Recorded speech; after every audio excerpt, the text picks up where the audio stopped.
Steve Ballmer's put a lot into this team. And when you think about the money he's putting into this team, the investments and all those things, I mean, it would be so embarrassing for the Clippers really not to come out with a championship or at least make it to a finals. Honestly, when you think about the $1.2 billion he's putting into the stadium, the Intuit Dome, the arena that he's made, it's probably the biggest, most expensive arena ever made in basketball, probably, or at least one of them. When you think about all the features and things that they're talking about it has with it as well, Kawhi and PG have to find a way to at least bare minimum get to a finals. It's just no other way. And when you think about it, totality-wise, they got Jerry West in the office. A lot of people know what Jerry West did for the Lakers. Look at all the pieces that Jerry West surrounded Shaq and Kobe with for them to win, 3 championships in a row and be the dominant team they were. And for Kobe, even without Shaq, when he won 2 championships without Shaq on the Lakers, adding pieces around him, Pau Gasol, players like that, Trevor Ariza, even though those guys may not mean much to you, but at the same time, those guys really, really made the Lakers a substantial team, even after they lost the most dominant player in NBA history in Shaquille O'Neal. But this is my point. When you have guys like that in office, like Jerry West, in which the Clippers do, he's doing the same thing for the Clippers. When you look at the pieces around Kawhi and PG, you got Norman Powell, you got Robert Covington, a guy who can just guard position 1 through 5. Norman Powell is a walking bucket. T-Man is a very good combo young guard that has a bright future in this league. Now you got Russell Westbrook, even though, Russ is a little bit older, but Russ can still can do a lot of good things, you know what I'm saying? And, when you think about Kawhi and PG themselves, along with a decent head coach like Ty Lue, when he doesn't decide to be stubborn and his ego get in front of the way, you got pieces around you that really, really are good and really can, help you win and get to that next level. Just health has been, of course, the Clippers' Achilles heel, but it's not an excuse over time because you have too much around you not to find a way to win. Then you look at even the older pieces they got, like Nicholas Batum and, players like that. Nicholas Batum is still productive. He still can knock down big shots. If Nicholas Batum takes the last shot of the game, I don't think nobody on the Clippers would even be worried because Nicholas Batum has always been a very formidable shooter, and he still is a very formidable shooter even after all these years. And like I said, he can guard position 1 through 5.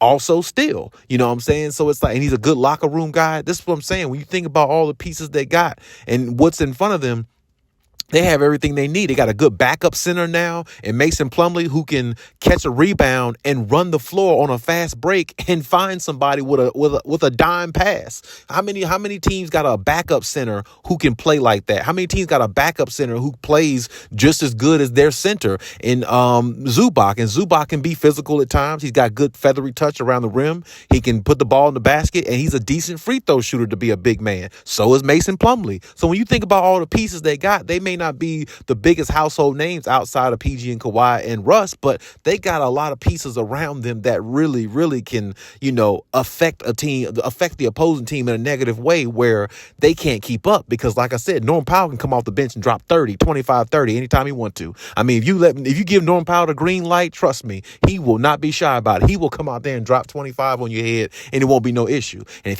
he drops 20 plus points along with PG and Kawhi cooking, well, I don't know who's going to beat them, especially if Russ chips in with about 15 points and like 9 assists and only give you about 2 or 3 turnovers. They damn near unbeatable. And then with all the other pieces they have coming at you, you just really don't know where it's coming from. And this is my point.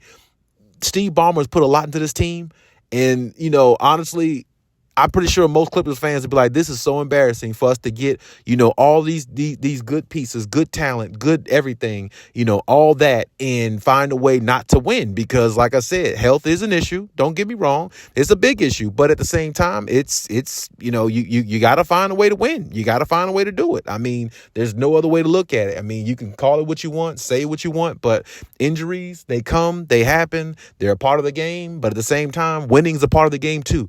And, Kawhi's my favorite player, but bare minimum, you got to find a way to get this team to the finals along with PG. Them two, it starts with them two. You got to find a way. I know it's tough. It's not easy. Nobody's saying it's supposed to be because winning a championship is not supposed to be easy. If anybody knows, Kawhi Leonard definitely knows that. But at the same time, with all that's being given to these two players, we've been saying it year after year, but wow, you look at this $1.2 billion arena that this man is building and all the investments, whatever they need. Damn, they don't even really have to go out and probably worry about cap space and things like that. Steve Ballmer got enough money to pay any player in the NBA who wants to come on that team. He can give him $100 million contract out of his pocket. They don't even really have to go through no cap space or anything hypothetically if there was a way to do that, if there was a way to pay players under the table, which it isn't, but I mean, or at least not that we know of. But my point is, this man has so much money. This man is he's got so much money to where there's nothing that you would need that he can't find a way to get it.